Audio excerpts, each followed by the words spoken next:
Hello and welcome to That's So Craven, your one-stop shop for all things Fulham. We are back and we're here to discuss a disappointing evening at Craven Cottage, going down 1-0 to Man United, who have done one of the worst doubles over us I've ever seen. A terrible Man United team, a terrible performance all round, a disappointing evening. Lots to talk about today. We have a full house. Feels like an episode of the Brady Bunch with us in the windows here, looking left and right and up and down. Not as many smiles as the Brady Bunch though today. So I'll start in my top left. Skibby, how are we going tonight or today rather? Yeah, I'm all good. I mean, there's lots of things to be disgruntled about. The performance, the kickoff time, the travel, the fact that I got home at like gone 11 p.m. So yeah, we're off to an absolute flyer for a Monday. Yeah, let's see how this podcast goes. Skibby's just set the tone right from the off. Okay, it's down. It's dire. Mark, how are we going? Yeah, similar to Skibby, a little disheartened, but wearing yellow, trying to be cheerful. So I'll see if I can bring a slightly more positive tone. But it's going to be tough. It's going to be tough with the match we saw yesterday, and then the topics we want to discuss afterwards. But let's give it a go. Love it, Mark. I was going to comment on the yellow, thinking, yeah, trying to bring some sunny disposition to the day. Uh, let's not kid ourselves. And finally, Pod Daddy, how are we going, Dad?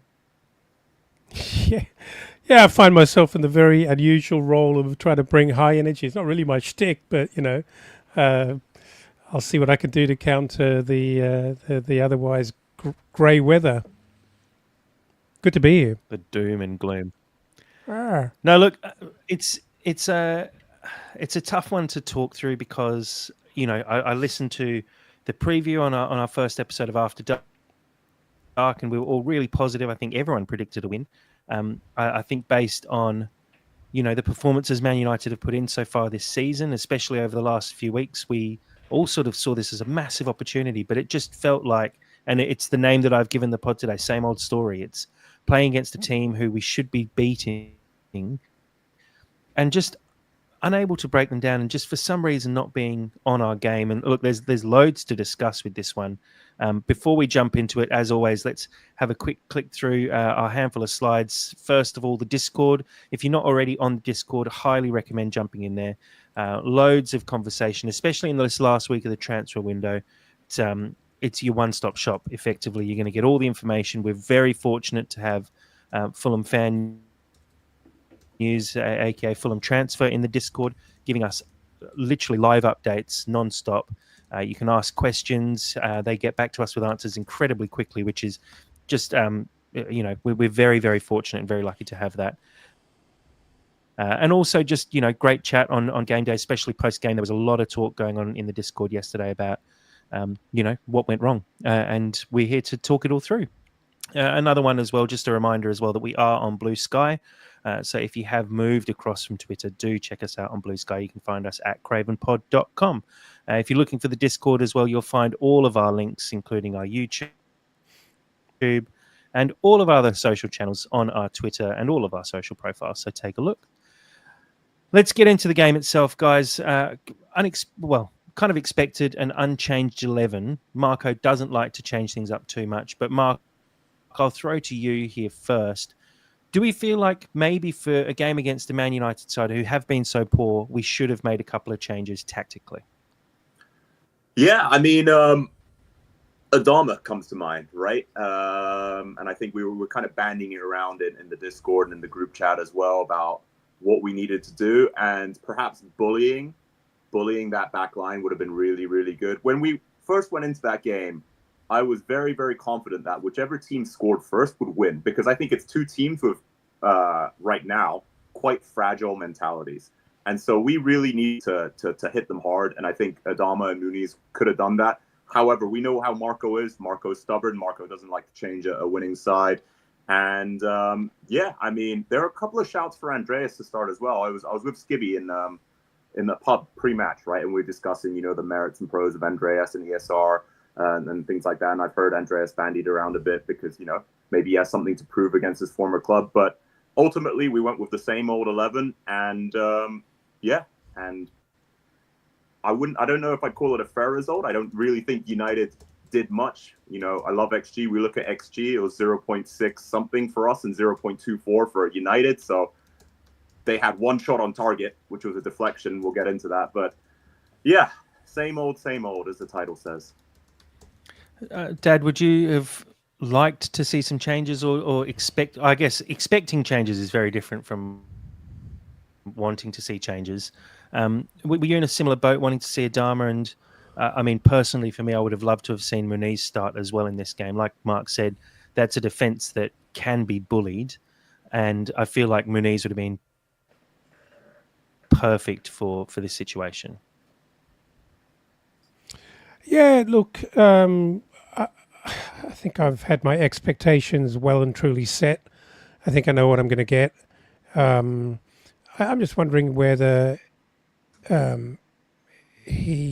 Marco, when I'm talking about whether he's actually really settled on his best side, or he simply doesn't like to change it, or he thinks he doesn't have enough high quality options. To be fair, I didn't think. I thought Harry Wilson had a reasonable first half. I thought he was okay. Raul did what he normally can't knock the guy's work ethic. He tried very hard, but I guess that's not really what we're talking about here. We're thinking about how can you make an impact, and I think there's a lot to be said for Muniz, who's been kind of kept in a cage for most of the season. And I think there must surely be some energy, some sort of sprung energy there, which may have been useful to unleash. And so perhaps, who knows, perhaps that was a missed opportunity to on reflection, with the benefit of hindsight, both Muniz and Raul had their chances, which they kind of fluffed. And who knows if the same thing would have unfolded if you'd swapped them round and given Muniz a start. I just don't know. I think let's really be honest. I actually think we were better than United in the first half. We simply didn't take our chances. Should have been ahead. And I don't think we'd be scratching around for what's the best starting lineup if we'd actually taken our chances and got a goal or two. Yeah, I think that's fair. Skibby, we've obviously been crying out for Sasa Lukic to come back into the side and, well, not Sasa Lukic as such, rather Sander Berge to come back in the side and partner Lukic. One thing, I think it was an observation, it's possibly someone in the Discord, maybe in our chat as well. The observation was made that the only issue that we have when Lukic and Berge seem to play together is they do both tend to sit a little deeper, and it does seem to isolate whoever's playing in the 10 in front of them. Do you think that is potentially a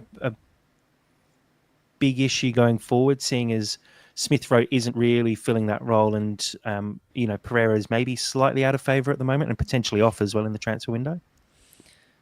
Yeah, and I think it was something that I picked up on in my kind of preview just before the game, which was, Lukic and Berge coming in. It gives you a lot of stability in front of the back four. We know that they both have the ability to be composed on the ball. They're physical, and they have that opportunity to sort of bring the ball forward, but not in a way that a traditional 8 would.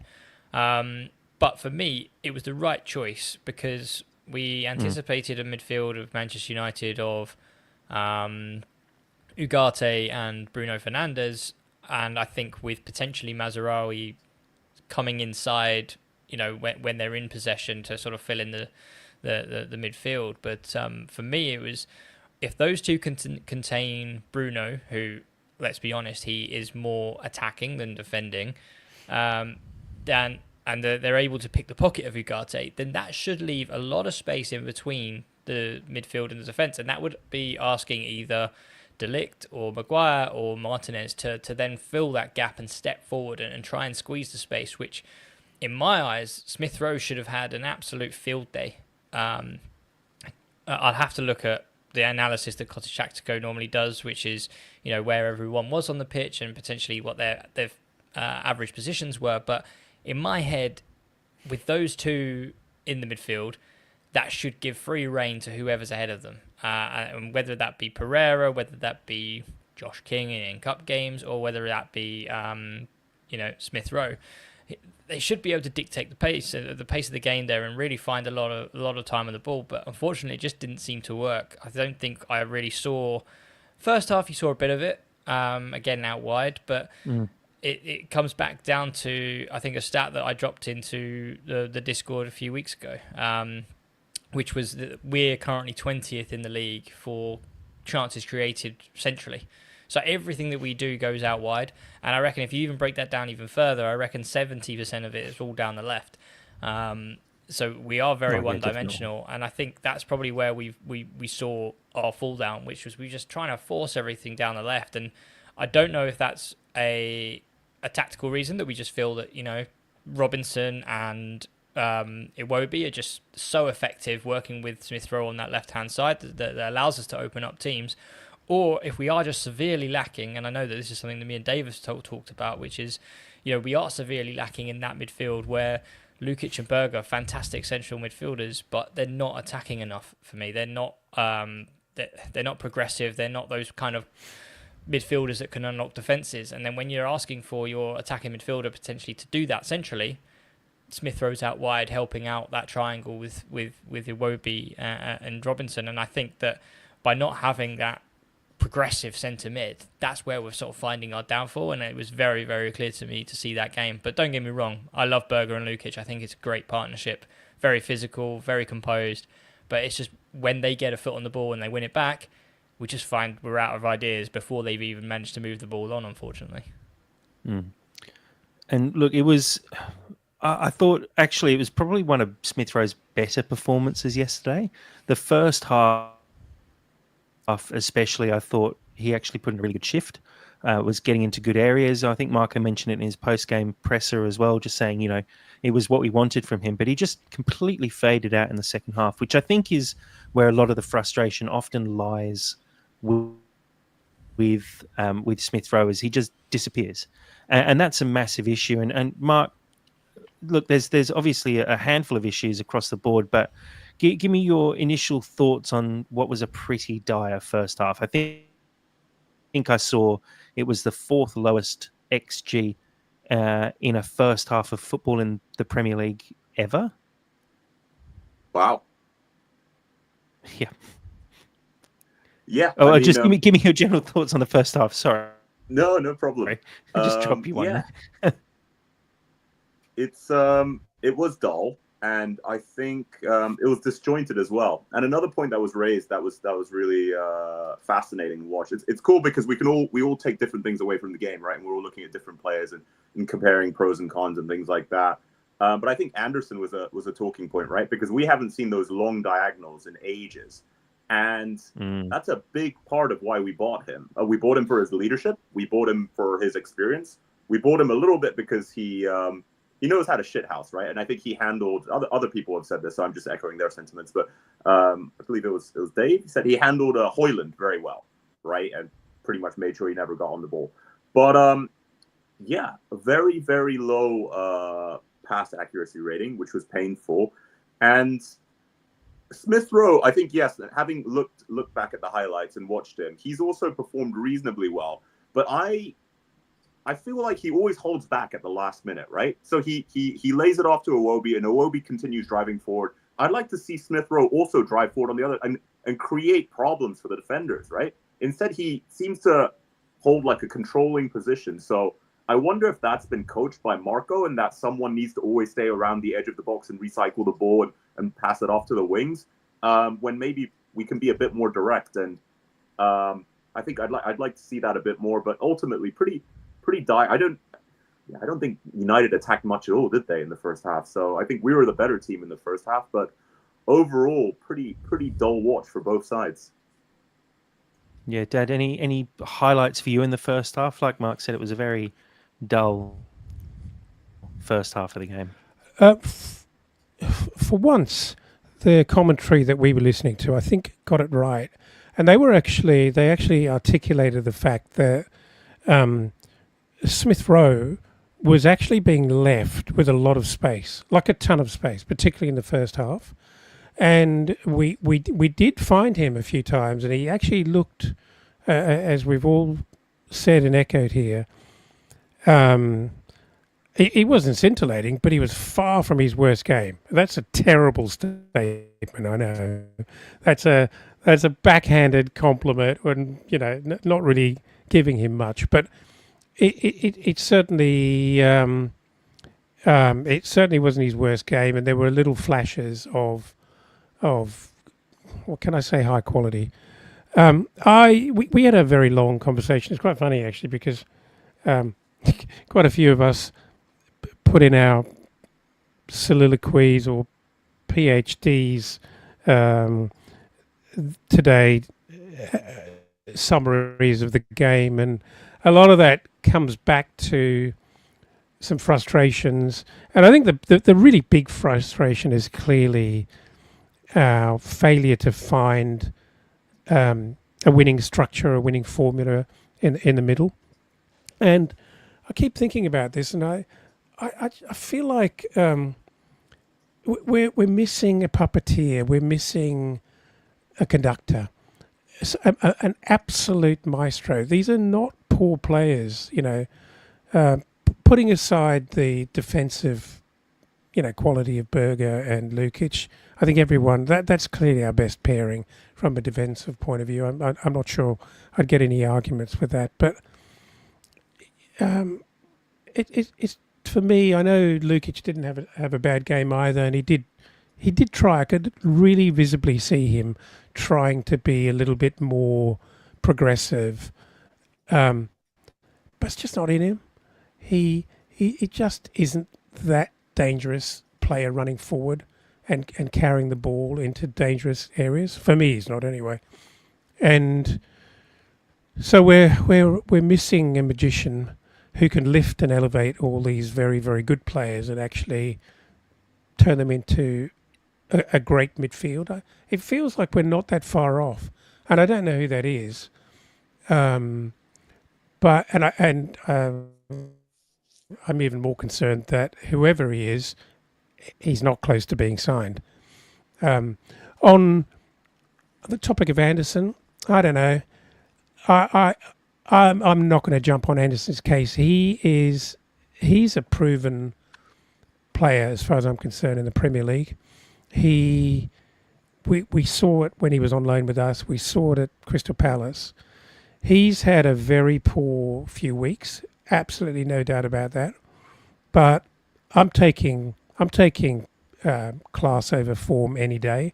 His form is pretty average at the moment, but he's still the kind of player, because of his experience, because of the way that he goes about his football, that when you need him, he'll dig in. Let's not forget that if not for a tremendous on-the-line save by Collier, we'd be discussing how Anderson won the game for us. And it was centimetres, if not millimetres, from being a legitimate goal. His passing is these long balls. The percentage success at the moment, I don't know. Someone I'm sure could tell us what the stat is, but it's pretty low. And where am I going with this? I don't know. I want a number 8 and leave Anderson alone. Well, here we go. I want to combat that a little bit. I mean, Diop was in the form of his life, I would say, in a Fulham shirt, and defensively was very sound.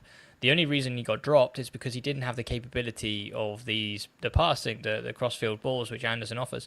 But if Anderson's not offering that, then why is Diop missing out? In my eyes, I just think that from a corner, and I do get that Anderson got on the end of this corner.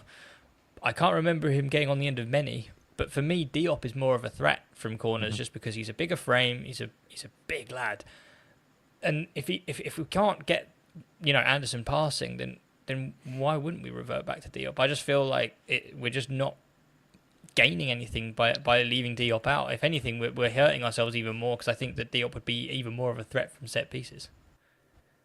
And But Anderson's question, you know, passing I think if Anderson's passing is mainly long ball passing, and I think when you put Diop into the side, we don't attempt those long balls quite as often, and so we actually don't lose possession as often as Anderson. I did check the passing stats during the game, and at halftime, Anderson was at 62% when the average across the team was 92%. So he was way off the mark, and I think the 62% is mainly down to his long balls, because I genuinely think he was, none from about 15 in the first half. I don't think any of his long balls landed. In saying that, defensively, he was very sound. Hoyland didn't get a sniff all game. Kind of forgot he was there most of the time. Diop would have probably done a similar job defensively, and I agree with you, Skibby. I think Diop's very hard done by to have been dropped, and he probably should be knocking on the door to get back in the side at the moment, based on the form of Anderson. Because I think we give the ball away so often. We talk about our struggles in breaking down a low block. If we're just putting the ball over the top constantly and not actually, we just give possession back straight away. And so we've got to then win possession back and then break down the block again. Like it just feels like a waste of time almost. If you have a weapon like Anderson on the long diagonal, when it's working, you've got to try and deploy that. That's not a feature of Diop's game. Nothing against the guy, but that's one of the key reasons why we valued him highly, right, on input. But it's like saying you should take a tank out to the battlefield. If the tank's not firing, it's actually useless. To a degree, you can absolutely practice those on the training ground. But I don't think this is some new feature of Anderson's game that he's just developed. It's something he's been doing very, very well for a long time, and very consistently well. He's having a bit of a bad patch, and I think you simply have to find your mojo back in real games with real and doing it under pressure. And we can talk about this and go around the houses for as long as we like, but Marco Silva, if he believes that someone, e.g. Andreas, is a quality player and can do quality things for him, even if he's having poor form, he'll persist with him until the river rises again. And I think if Anderson was unfit or somehow making absolute howlers defensively, I think it would be a very fair argument for us to be having, and also for Marco to be realistically considering Diop. But I think if all that's happening is those long balls aren't working, I'm telling you, he's not going to pull in for that. No, I don't think he is going to get pulled anytime soon. Mark, sort of sticking with the defensive issues we've got at the moment, and kind of on potential transfers coming up as well. Castagna, again, I don't think it was his strongest performance. I don't think he played poorly, but he did get found out a couple of times by Garnacho, who, to be fair, is a decent player, tricky customer to come up against. Do you think that does remain our biggest focus, with Kenny Tete not having signed a new contract and obviously being out until kind of the last 5 or 6 games of the season? Do you see that as a big weak point at the moment? Yeah, I mean, it's no surprise that we've been looking at in that area. I think Castagna is tired. I think he's a good player, but yeah, he's been he's the only guy we have there right now, bar youth players. And what's worrying is we don't know what kind of Kenny we're going to get back, right? Hopefully we get original Kenny, who's fantastic and ready to go from week 1, but that's a risk. And yeah, like you said, without the new contract, we don't know if he's back yet. If we are sensible, and I think we're trying to be sensible, then we should have that replacement ready. Some names have been bandied around in the Discord. Emerson Royale, before he got injured in that match. And we also have, is it Van Eyck from Coventry? Yeah, Van Leek or something right. like that. And it's sort of going on a small tangent here, but we're being told, that the fee is going to be high. And if we really believe in this guy, I think we should push hard, because we're a Premier League team. We're an established Premier League team. We can tell him he's a future. He's going to get a huge wage increase. He's going to work with a talented manager. And no slight on Coventry, but it's not like they're pushing Prem, right? So I don't understand what a high fee is, because Gyökeres left for 25, and he was the star boy there. So maybe a high fee is 20, and maybe we offered 8 or 10. Just bandying numbers around, right? But if we were serious about it, we really believed in this guy, we would go for it. Because if he's really that good, then he's going to be our Robbo in 2 or 3 years, and then he's going to go to a top 6 or a top 4. So I think, one of the things, I love this club, but one of the things that frustrates me is we're so keen to get the best deal possible. Case in point, a few seasons back, Igor, a center back, we were linked. Brighton paid the fee, they got him. So, yeah, it's a concerning position, the right back. I hope we fill it. I believe we will. But we really put ourselves at risk to save 1 or 2 million. And as a fan, it's easy to get frustrated with that. Yeah, for sure. Skibby, sort of back to the game itself. Like we talked about, pretty boring first half. Fulham had a handful of chances. The goal itself for Man United, a fortunate deflection off Lukic. Do you think Man United deserved anything from this game, realistically? No. Next question. No, I mean, they just didn't create. Man United, they were sitting back, they were sitting in their holes, they were really comfortable. And I was annoyed about how comfortable they were. We just didn't try and stretch them in any fashion. I mean, when you look, they watch tapes, right? They prepare themselves for the game against their opposition. If you watch that Man United versus Southampton game, you saw that Yoro, De Ligt, and I think it was Maguire or was it Martinez?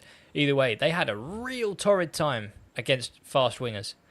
And for me, when I talked about the formation which Man United played, where Mazraoui, the right wing back, was sort of slotting in the centre mid position, that should really give Jedi and Iwobi space to run into, and potentially Smith Rowe as well.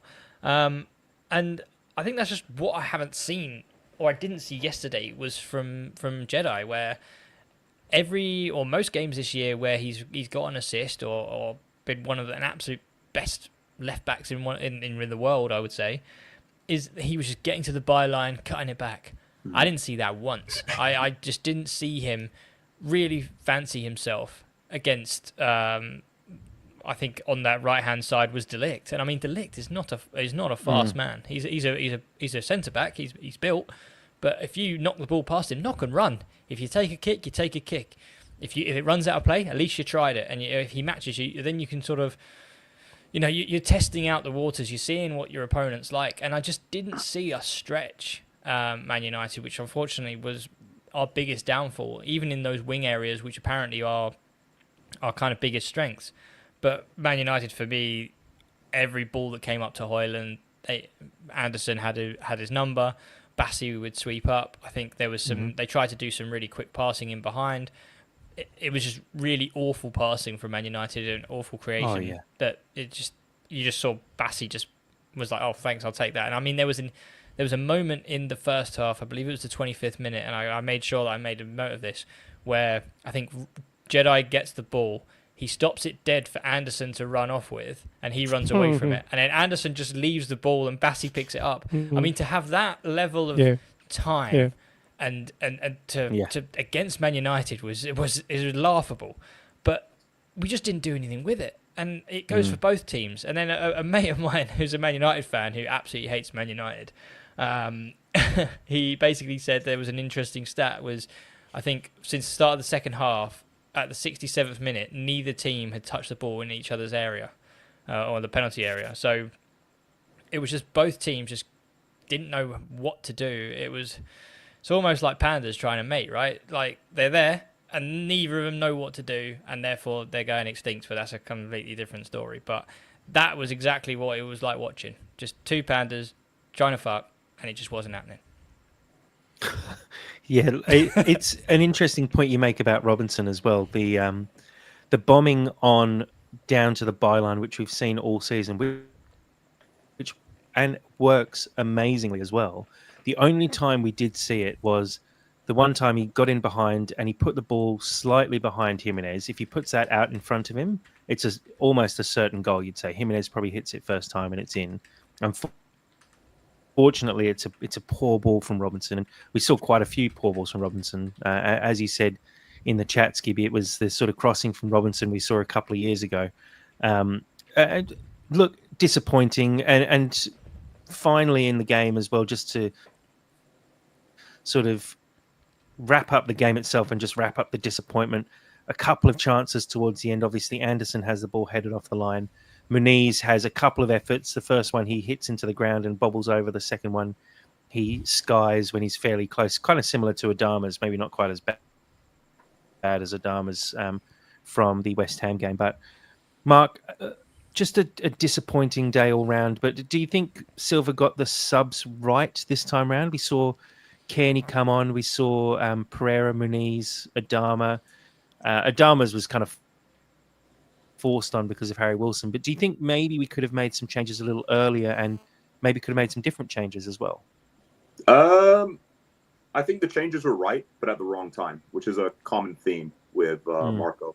So, we discussed ESR, and I'd argue that I'm as big an advocate of ESR as Skibby is of Pereira, right?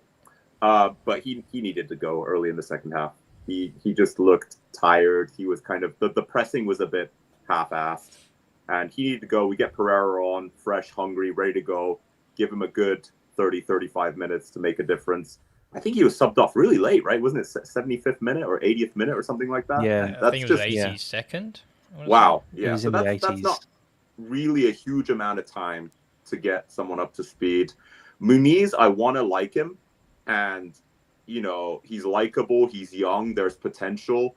But that's like the second match in a row that he's missed some big chances, and it's frustrating. It's frustrating because it's not like the Fergie's United where they'd come and they'd play beautiful football. This is like a team that we all in the preview really were confident we could get a result out of, and a deflected shot from an angry hobbit that spent last match insulting Traore, only to get two-footed later on and then cry, and then of course it had to be him because that's how karma works, to score. That was painful to watch. But yeah, kind of went on a bit of a ramble there. Sorry about that. But yeah, I think Muniz, maybe he needs one or two more chances, but we really need to start replacing our players, right? 45 million for Mitrovic, 40 million for Palhinha. Palhinha we've kind of replaced in pieces with Berger and Lukic. Stansfield didn't really replace him, hoping Godo can pick up there. But I would really like us to be brave in the transfer window. But knowing us, it's going to be deadline day delight. Well, let's sort of segue away from the game now and talk about a couple of other things. Before we do, I'll quickly just take a look at the stats for this one in the table as well. Look, a very even game, 51% possession to Man U's 49. United with only one shot on target went in. We had 9 shots on goal, 3 on target. Slightly more passes for Fulham, 3 corners to Man United, 0 corners, and 7 fouls to 9 for Man United with the 9 fouls there. Quick look at the league tables. Fulham now sitting in 10th place on 33 points. We're a couple of points ahead of Brentford still. Even despite that loss, we're still 4 points clear of Man United. A few teams will start to climb up the table, though. I know Tottenham had a loss, but I expect United will continue to climb. Brentford and Palace as well, who are, having up and down seasons, but do get results here and there. We're still very much in touch with maybe not the European spots quite as much now, but with sort of eighth place. We're only 4 points off Villa in eighth, and just the 1 point behind Brighton in ninth. So there is a little bit of room for movement there, but I think we do need to start picking up results fairly soon, and we do have a couple of tough fixtures ahead as well. So we'll obviously get onto that during After Dark later in the week. So let's switch tact a little bit and talk about some off-field stuff. And Mark, you sort of touched on it there, and talking about some of the transfers that need to happen. And I think a lot of this reverts back to the way things are run behind the scenes. And Skibby, I'll throw to you first, because I know you've obviously got a few thoughts, and I'll chuck up a slide for those following along on our live stream. And it's kind of just a bit of an open discussion about the state of Fulham at the moment. There's a lot of talk pre-game about the prices of tickets, firstly for the Man United game, with tickets on general sale for £160 in the Riverside. The fact that the game was not sold out and being advertised in the Metro as well.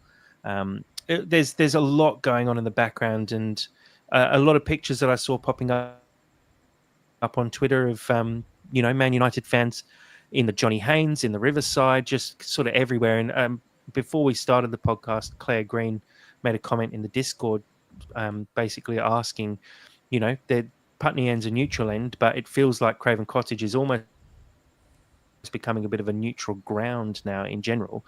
And a lot of that comes down to the decisions made by the executive sitting in the back office, the main one obviously being Alistair McIntosh.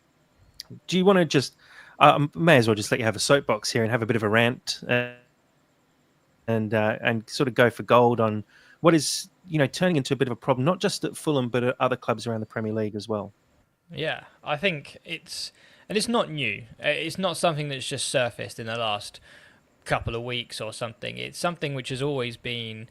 I mean, we've talked about ever since the Riverside started opening. I think that's where the problem started. As soon as the even when we broke ground on the Riverside, like the season ticket prices took a bit of a hike. Then as soon as it started to open, then we started to see these. We started to see these ticket prices come up, and Riverside was always sold as a dream to us. It's going to be self-sustainable, or help Fulham become self-sustainable with the bars on the front, and they're going to open up the Thames Walk for all access. So basically, even on non-match days, they can make revenue. Brilliant. Sounds like a fantastic idea. Don't get me wrong, but as soon as you start looking at the ticket pricing and basically the hospitality behind the scenes and all of this stuff, you're now starting to see that the stand was never for Fulham fans. The stand is basically a glorified hospitality for one whole side of the pitch. And, you're an idiot if you think that that's going to increase. Yes, it's increasing capacity, but you're not going to increase the atmosphere, which they claimed when they originally started this. So if you're getting day trippers in, paying £160 a ticket, spending, God knows what, probably about another £100 on food and drink, yeah, you're absolutely milking them. But they are not the fans that you want in the ground for a game like Man United. And don't get me wrong, Man United in the home end, it's always been a thing. Ever since I can remember, I've always seen sort of Man United, Chelsea. There's always one or two, but it just seems to be growing. And the Putney End being a neutral end, it hasn't been a neutral end for, I think, nearly 10 years now. I think about 2016, I think it stopped being a neutral end. But yet they still keep popping up. And I remember when I was sort of younger and going to Premier League games in, I guess, mid-2000s, late 2000s, that for Man United, Chelsea, Liverpool, for these big games, they would put in place that you'd have to be a previous booking history, or you couldn't have, postcodes. So if you were trying to buy a ticket and you were Liverpool or Man United or Manchester, it was a no-go. You don't see those in place anymore. And basically they want bums on seats, and it's just not sitting right with me. And I think where it's really falling down is they're struggling to sell it out. But yesterday I took a photo and the Riverside was sold out. And from a director point of view, from the Khan's point of view, what is the goal of your CEO? To sell tickets, right? Sell out the stadium, sell out games. He has sold out that stadium, and great. On paper, it looks fantastic because he's charged all these bugs 160 quid or whatever it was, and they all bought it and they all turned up to the game. But yes, you've sold out a stadium, but you've also sold out what Fulham means to us. You've sold out what a family club we are. You're selling out everything that is wrong with football. Well, I guess, but you're selling out which is making us everything that is wrong with football.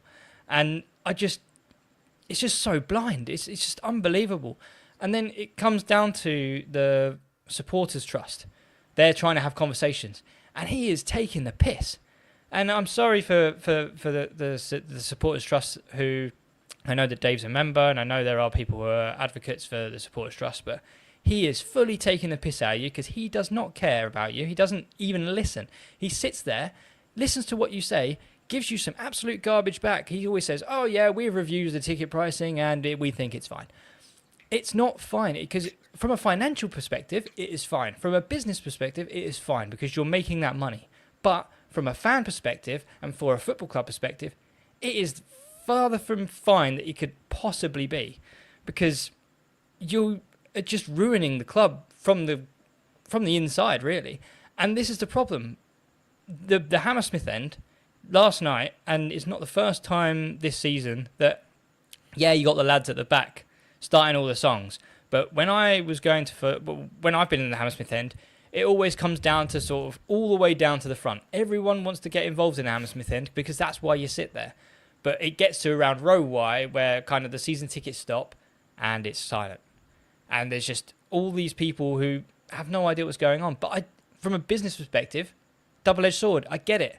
I mean, I bumped into an American family on the way to the Ipswich game, I believe.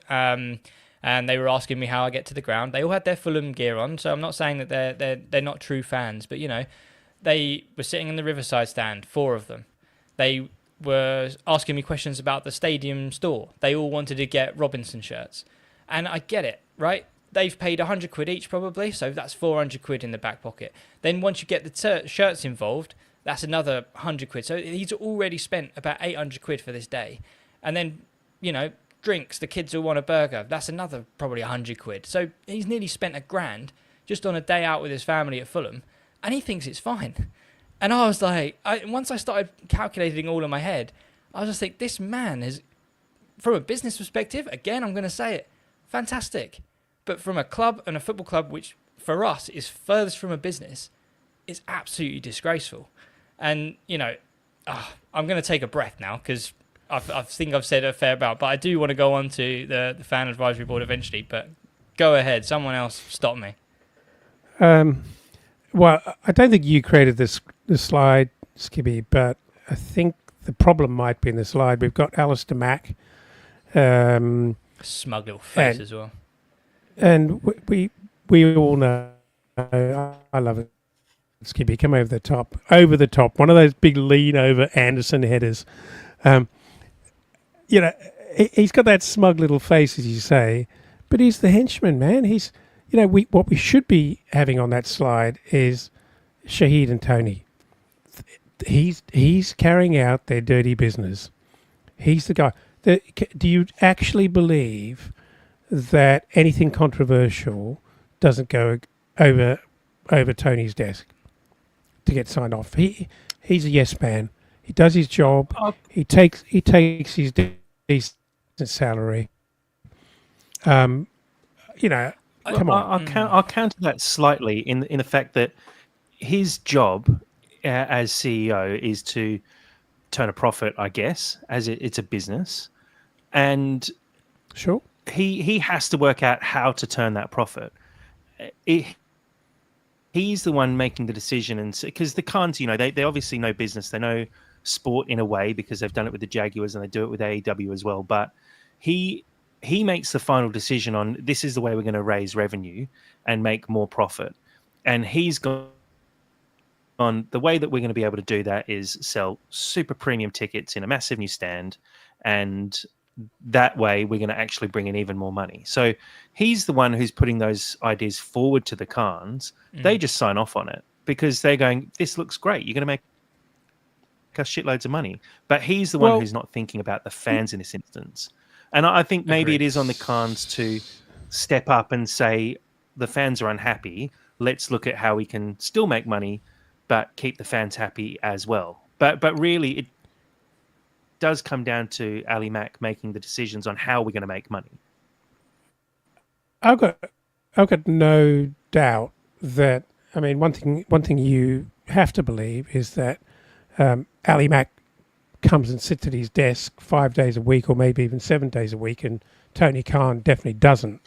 So I've got no doubt that he and his team, as in Ali Mack, are putting forward these diabolical ideas and business ideas. But if the Khans didn't understand it before, and maybe there's enough of a comparison between American football and football teams and clubs and fan bases and English football, I don't believe that that's stupid or that naive, that they don't understand or haven't listened to the criticism of what it's doing to grassroots, the grassroots fan base at the football club. So they're both complicit. He's the fall guy. He's coming up with the ideas, but they're signing off on it, understanding what the long-term effect might be, and in the short term going, don't care, sell at the stadium. I love the idea of the corporate stuff, river-facing corporate stuff in the riverside, and I hope I go and have a glass of wine or a beer there one day. But to actually deprive the ground of an atmosphere, to deprive the fans of being able to create a fortress, in terms of support and all of that, is so short-sighted, and he's never going to get any love for it, never, ever. And I don't think it really helps, build great value in the club, which after all, your real value is happy fan base that buy lots of merch and pay for your product. So you can say that you can just take the money off them through hospitality, but it doesn't work long term. An unhappy fan base is not a good club. It's not a good commercial prospect.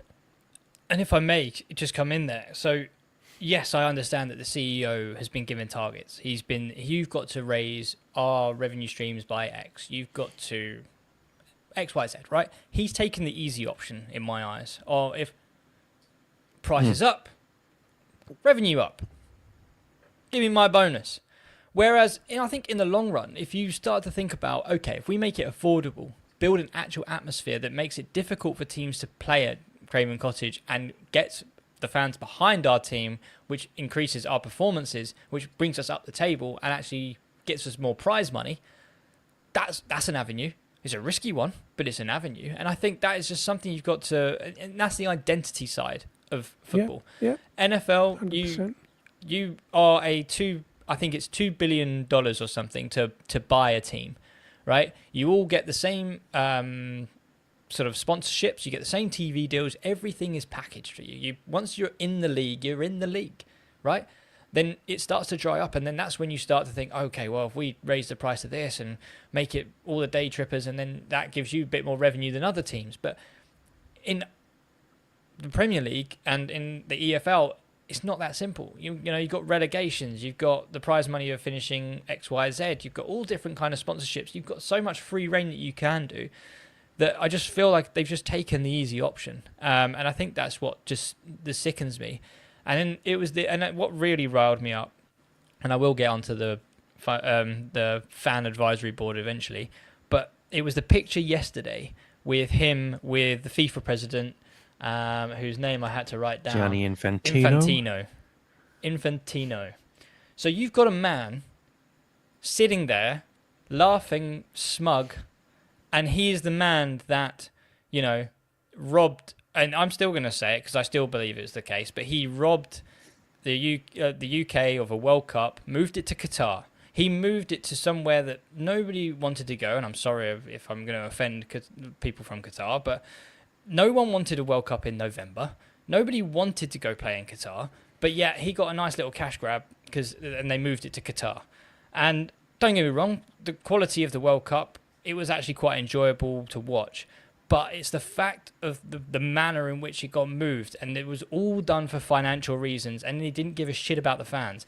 And it was just so fitting for him to be sitting next to our smug CEO, who does the exact same thing, doesn't care about the fans, and just cares about, lining his pockets with cash.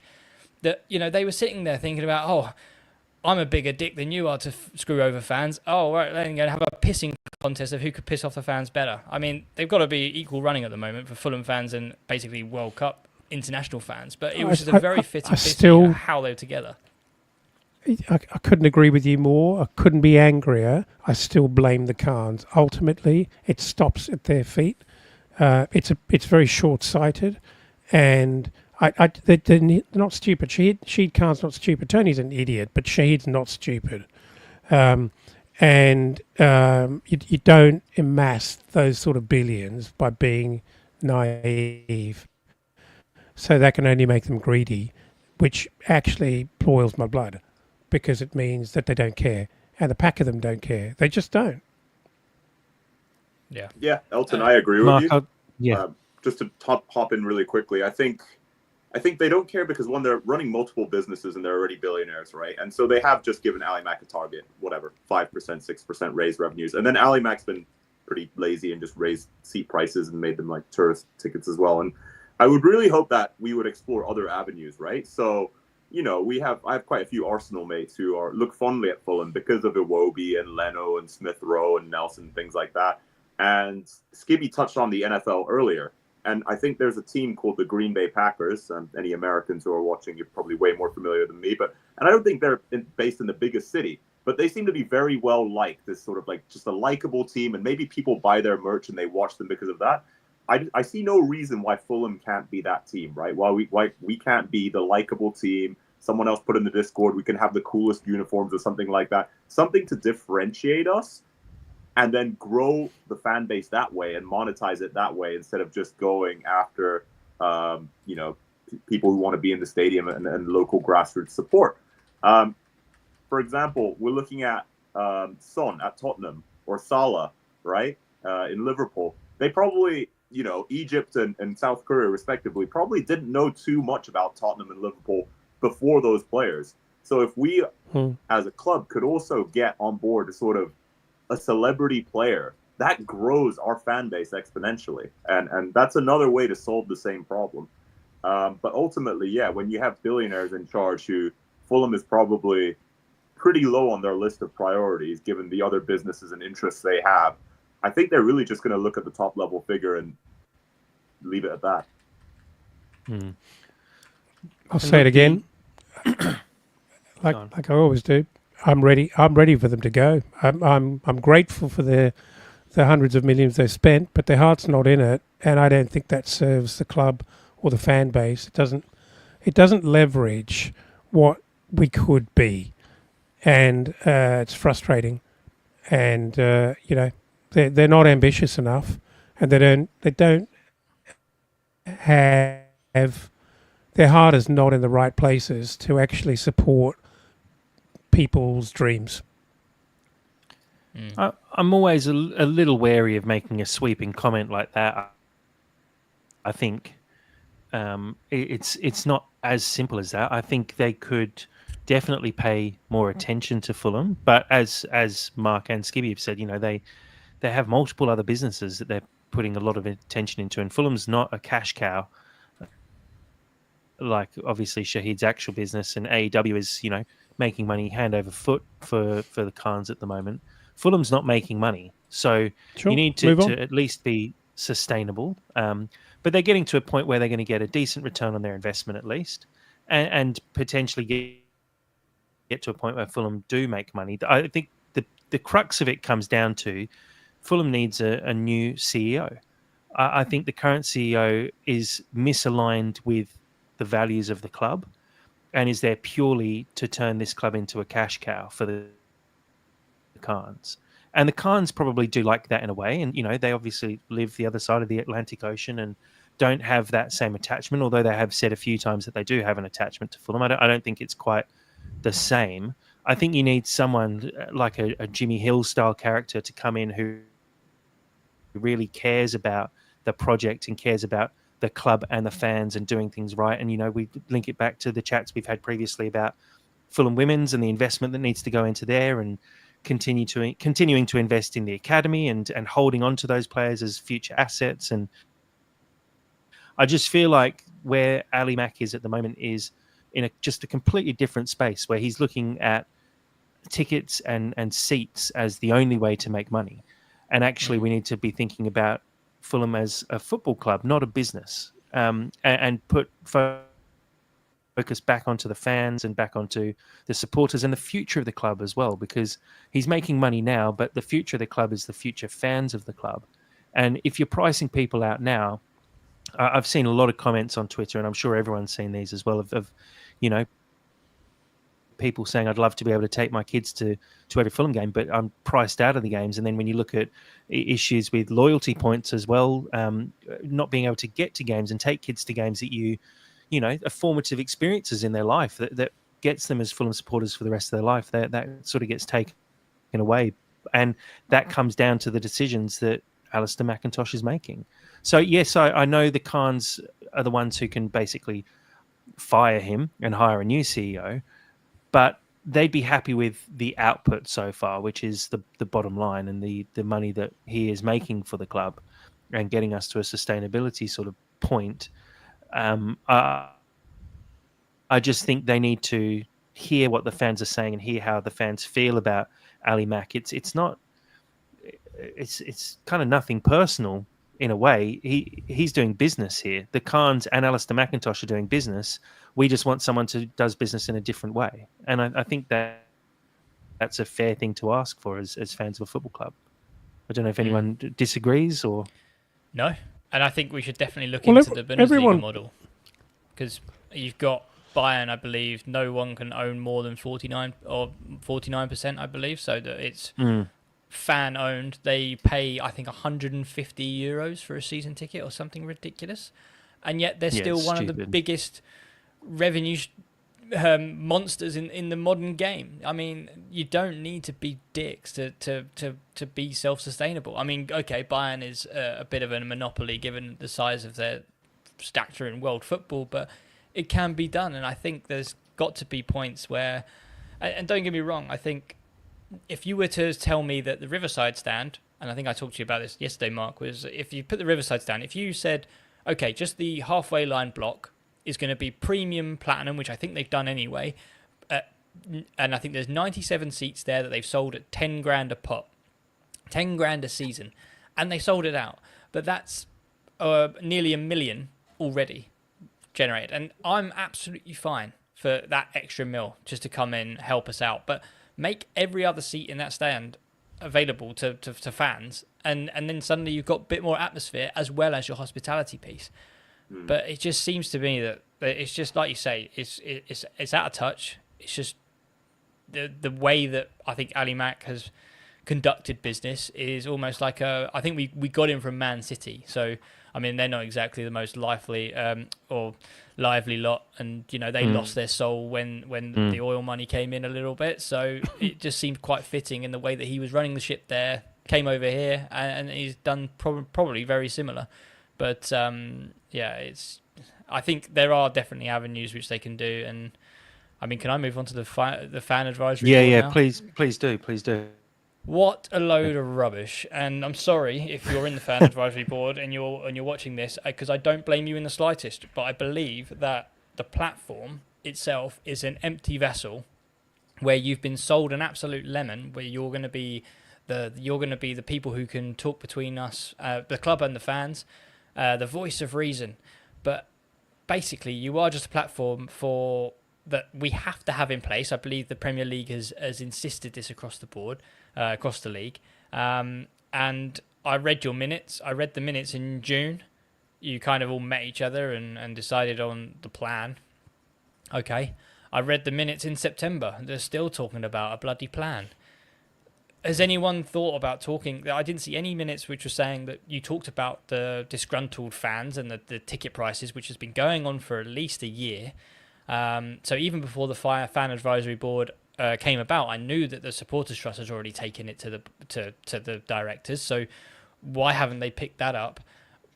there seems to even be even more of a disconnect. So even though we've put in a platform which allows us to be able to talk to said directors and apparently eases everything out, it's now become even more cloudy because the supporters trust don't really have much of an avenue to the directors anymore. They now have to go through the fan advisory board. The fan advisory board then seems to go to the directors who just say, whatever, and then they'll just say everything we do is absolutely fine. And I just think that that's absolute rubbish. And I'm sorry, I don't think I'm going to get on board with the fan advisory board for that reason. And I may be really call me a cynic, because I am that way inclined anyway when it comes to politics and everything, that I just don't trust anyone sort of higher above and who has the control. But it just feels like it's just falling on deaf ears. We're not getting anywhere. And if you are listening and you're a part of the advisory board or the supporters trust, the thing I do urge you to do is, Man United fans are disgruntled with their ownership, and they're struggling to get through. They're giving them flack for ticket prices and more at Old Trafford. West Ham fans are really having a go around sort of ticket prices. We're not alone in this fight. Like, if you combine our efforts, I believe, across the league, get the supporters trust to link up with the Man United supporters trust and the West Ham, and I'm sure there will be more who will jump on board. And if you start taking it to them from a bigger scale, they will start to listen. And if we have to then start thinking about, boycotting games, walkouts, and just anything that can get their attention and hit them where it hurts. And let's be honest, hitting them where it hurts is always going to be money. And it's going to be tough to tell tourists not to buy tickets and go to games. But I think there's got to be a plan where it's actually now turned into something that's bigger than just Fulham. And if we were able to link up across the league, we could actually make a bit of a difference. Yeah. Mark, your thoughts on the fan advisory board? We're fortunate actually to have a few people in the comments on the YouTube saying that they have reached out to the fan advisory board and have heard back. But I do agree with Skibby in a sense that this feels like a box tick rather than something that Fulham have actually done to try and improve the way they communicate with fans and the way they communicate in general. How do you feel about the fan advisory board? Yeah, I mean, I don't think I can add too much to this conversation, to be honest. I did skim the notes, and there hasn't been a great deal of action. And like you guys have said, it's very much, we make a statement, or the fan advisory board makes a statement. Someone makes a statement, fans are not happy with ticket prices, or what are you doing in terms of enabling, easy access for people who might need it, right? And then we get, yes, we've reviewed this, and we're happy with the way the process is going. So I think there needs to be more visibility in terms of what's actually being done and what's being asked, right? And we need to see accountability and a trend of what's happening. What have we asked for? How many times have we asked for it? And what concrete actions have or have not been taken? And then from there, we can judge whether any meaningful impact has been made by the creation of this fan advisory board. So, as mentioned earlier, nothing's happened the last couple of months. It's not going to be easy, right? Because inertia is a thing, and we might be asking for some pretty radical changes in the eyes of the management. But we need to keep plugging away. We need to be united, and we need to really be observing any changes that we can and pushing for them. So, yeah, not to end on a downer. I think it's going to be tough, but I guess we need to have one voice and keep pushing forward. Dad, anything to add on the fan advisory board or just the conversation in general? Sure.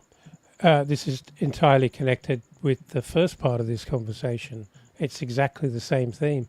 It's disrespect, cynical, and I think it reflects a sneering attitude of like, how dare they think they can have a say? How dare they think they can have a say? We're the ones who put huge amounts of money into this. And there's always a problem in my head when you start comparing football clubs to businesses. They are obviously a business, but they are clearly a very special kind of business. And everyone doffs their cap to it. And when one owner passes, he should not be mentioned, past ownership of the club to the next custodian. There's a great speech and, lots of, what's the right word, pleasantries about what it means to be the custodian, and it really belongs to the fans. They couldn't give a monkey's. But the truth of it is, the power actually vests and sits in the hands of the fans. But the problem is that fans don't act together. And we've had this conversation in our chat group so many times. It would actually be very easy to make them sit up and listen. And as Skibby said, you have to hit them in the hip pocket, and you have to make them believe that you're absolutely serious. Maybe it gets, and I don't know what it takes to get people to act together, because you could fill out a Riverside Stadium at £160 a ticket, happy days, and hit them up for the same amount again on food and beverage, and then maybe fleece them on their way out through the shop. But if three sides of the ground are empty because people don't turn up in utter frustration and rage at how they're being treated, you can't tell me that's going to get ignored. And if it did get ignored one week and it happened a second week and another week and another week, eventually listen. Now, that's not how selfish human beings behave. It takes an awful lot before people actually truly lock arms and stand together, because there's always going to be someone in the Johnny Haynes or someone in the hammy end who's going to go, I'll pay whatever you want, and I love Fulham and I love football and I'm turning up, don't care. Right? But that's not how you actually force change. This is, again, we've got Ali Mack's head in the frame here, and I'm not supporting him, but it's a culture problem, and the culture of what is happening at Fulham starts at the top. I cannot accept any other argument. They're not, it's not as if they don't hear what people talk about indirectly. What we're talking about will eventually filter through. There's plenty of people at the club who work in the club who listen to what we say every week. And if we think for one moment that they're not aware of how unhappy people are, we're kidding ourselves. It's a very concerted effort to ignore. And I think that deserves a bloody nose.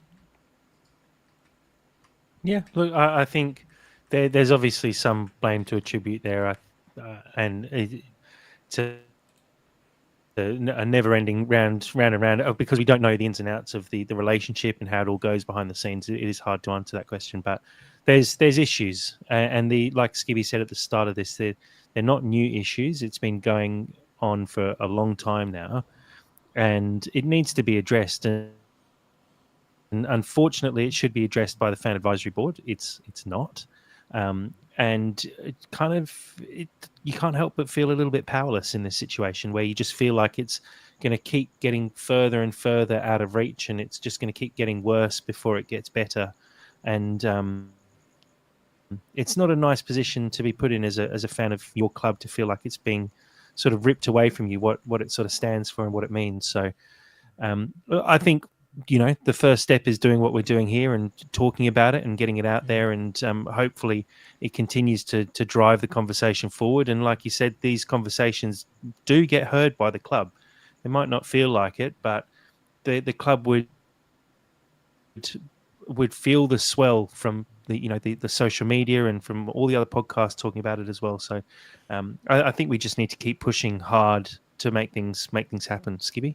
One final thing, as I sense you're wrapping up. The only reason I got a season ticket was because I was getting priced out of buying a ticket to go as and when. I became a member, cost me 50 quid.